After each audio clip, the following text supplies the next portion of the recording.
Hello, everyone, and welcome to The Blitz, your weekly Lorain County high school football show brought to you by First Federal Savings of Lorain. I'm your host, Marissa McNeese of the Chronicle, Telegram, and WEOL, joined as always by my partner behind the camera, Kristen Bauer, and The Blitz is back on location. This week, we are, of course, at Columbia High School. The Raiders, one of just two undefeated teams left in Lorain County with a huge conference matchup right here this Friday. But before we get into a Week 5 preview, we have a ton to talk about from this past week, a huge rivalry game, of course, we have to talk about. But first, as we started off last week, we're going to do a little COVID-19 update. As I mentioned last week, I spoke with the OHSAA's Tim Street, who said game cancellations due to COVID-19 were trending not in a great direction. From week 1, we went from 17 to then 32 to 40. And for 2 weeks in a row, we had a Lorain County game canceled due to COVID-19. Some good news. This past week was the first week we played all of our Lorain County games. No local teams had their games canceled. But of course, across the state, there were a handful of games canceled due to COVID-19. It wasn't quite 40, so that's exciting. I don't have the official numbers, but nice to see that things sort of calmed down a little bit last week. Who knows if that was just a fluke, what we're going to see as the season goes on. But of course, we're still seeing these games getting canceled due to COVID-19, although not quite in our area, still across the state. So make sure you're keeping an eye on that. Of course, we'll keep you updated here at the Blitz. But some good news. The first week in 2 weeks, we had a full slate of Lorain County games. So of course, let's get right into it. Okay, we cannot start our Week 4 recap without first talking about the biggest rivalry game that everybody has circled on their schedule. It was Avon Lake traveling to Avon to open Southwestern Conference play. And despite everybody on the Chronicle Telegram picket line choosing Avon, sorry, Avon Lake, it was the Shoremen emerging victorious, beating Avon 30-24, a really, really incredible high school football game. Avon starts the game, a quick lead, 10-0, but Avon Lake goes on to score 30 unanswered points. And despite Avon making a little bit of a comeback there late in the game, it was turnovers and that strong Avon Lake defense we've all come to know, holding strong, sealing the win 30-24.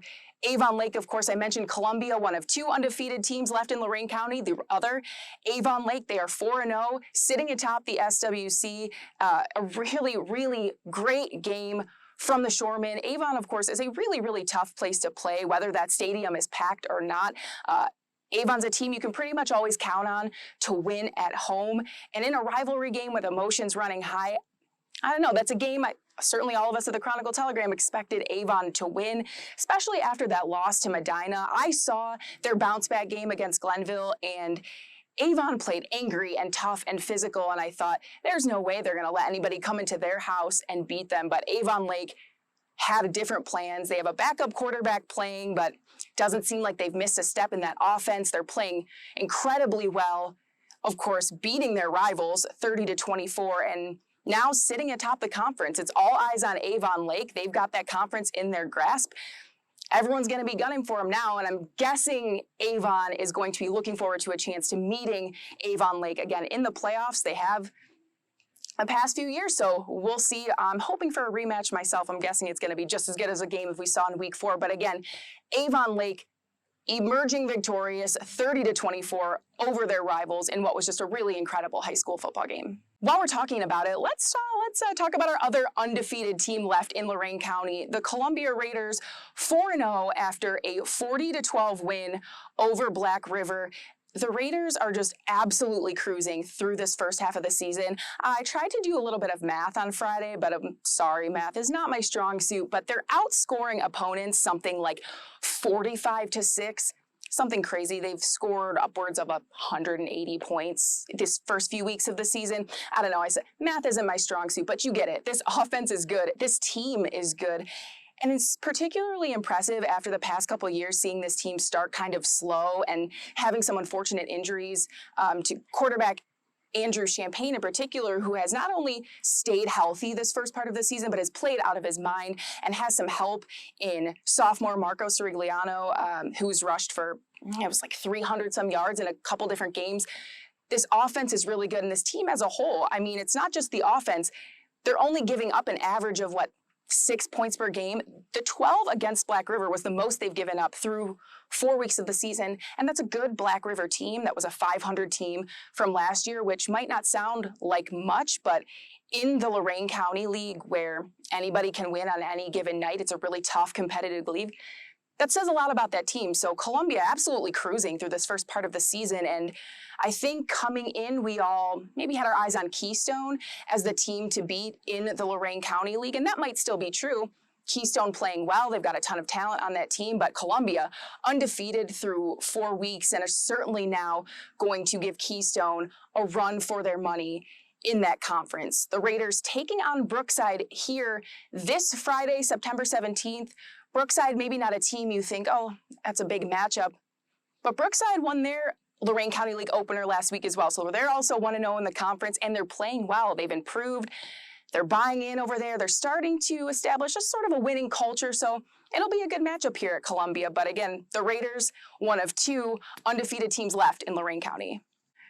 A few more highlights from week 4. I got to talk about a team I got to see few weeks ago against Normandy. It's a team I'm really high on. The North Ridgeville Rangers, they win their SWC opener against Amherst and are playing incredibly well. After that week 1 loss, they put that in the past. They've won 3 straight. It's the first time this senior class has had a winning record in their time with the program, and it's the first time the Rangers have won 3 straight games since 2015. Coach Brian Morgan has this team playing well. That offense has so many talented running backs that can really, really pound the ball, and they've got a good quarterback too who can open it up if need be. So this is a team, again, Coach Morgan said after a dominating win over Normandy before SWC play began, he said, we're really looking to surprise some teams. This is maybe not a team that you circle as a contender, at least not yet, in the SWC. But he said, listen, we know what we have. We're looking to surprise some teams. And I think we're going to see that. Amherst, unfortunately, they're winless so far, 0-4. But that doesn't mean anything. The SWC is a grind. Everybody knows it. A league where anybody can win on any given night. And so still a big win for the Rangers as they continue SWC play. This is going to be an offense that's going to be really hard to stop. So a team, Coach Morgan said he wants to surprise some people, and I think you're going to see North Ridgeville pull out some surprises here as we continue on the rest of the season. Sticking in the SWC, a team that had its first setback of the season. It was Aliria falling to Berea Mid-Park. The Pioneers were 3-0 entering that game, their first SWC game after coming over from the GCC. A tough one. Berea Mid-Park, always a tough team to play, and Aliria is still finding its footing in the SWC. Things don't get much easier, though, for the Pioneers. They host Avon this week. I mentioned after their last loss, Avon playing really angry and physical. And after losing to their rivals, I think we're going to see that times 100. I mean, this is going to be an Avon team that's really turns it up. They don't want to lose again. So Aliria, while they've become more tough and physical than these Aliria teams we've seen in the past, this is going to be the toughest test to this point for the Pioneers. So a big game, a big test for both teams to see how they can both bounce back. Aliria is a team, again, that had been 3-0 for the first time, I think it was since 2015, a number of years ago. So they're playing well. One loss isn't going to derail this season. I think Coach Devlin Culliver has this team where he wants them now, and they will continue to improve. He's got them working. They're physical, they're tough, focusing on those little details. So not, a complete setback, but the Pioneers' first loss of the season as they continue SWC play against Avon this week. All right, I have to close this week 4 recap with a game I got to see in person for the Chronicle Telegram. A final score I'm not sure any of us predicted, certainly not me, unfortunately. I came out on the losing end of this one on the Chronicle Telegram picket line, but it was Aliria Catholic beating Holy Name 41-7 after a couple really gritty wins from the Panthers games that maybe came down to the wire, really high-scoring games. This was a game where you saw the Panthers dominate on both sides of the ball. They start the game with an interception from Archie Kenny, who sort of fumbles it a little bit, but Tony Grasso, of course, was right there to scoop and score for his 3rd defensive touchdown of the season. He's playing well. The whole Panthers defense is playing well, and the offense seemed to really be clicking, of course. Who doesn't know about the Aliria Catholic juggernaut offense at this point? But a big statement from the Panthers, who really built some confidence in that game. Even Coach Brian Fox said, Holy Name was a team he thought would win the conference going into this year. He wasn't sure what he maybe had on his side, or he wasn't sure if he could get the kids to really believe they were as good as he knew they could be. But this is a game where he saw that they finally know, hey, we're right here in this. We're just as good as Holy Name, and we can win this GLC. So a really strong performance for Aliria Catholic, who has another tough conference game ahead at Rocky River. So it'll be interesting to see how they keep this momentum going and if they can keep dominating on defense the way they have. But again, Aliria Catholic beating Holy Name, a huge, huge victory for the Panthers, 41-7. I know I said I would stop doing this, but I can't help it. I was so excited to talk about this game at the top of the show, and how could I not give this week's Team of the Week to Avon Lake, going into Avon, playing against their bitter rivals, winning on the road, coming in after falling behind 10-0 to score 30 unanswered points and hold on to a lead after Avon started charging back. It is a huge win for that program, a huge, talk about statements. The biggest statement you can make is beating your rivals on the road. So of course, I had to give this week's Team of the Week to Avon Lake. And of course, we have a full slate of games coming up for you this weekend on WEOL. We have a Saturday game for you as well this week, but on Friday, you can hear on the radio and Stream 1. It is Wellington traveling to Keystone in a big Lorain County League matchup. Wellington is playing well this season. They've got a couple wins. They're finding ways to win.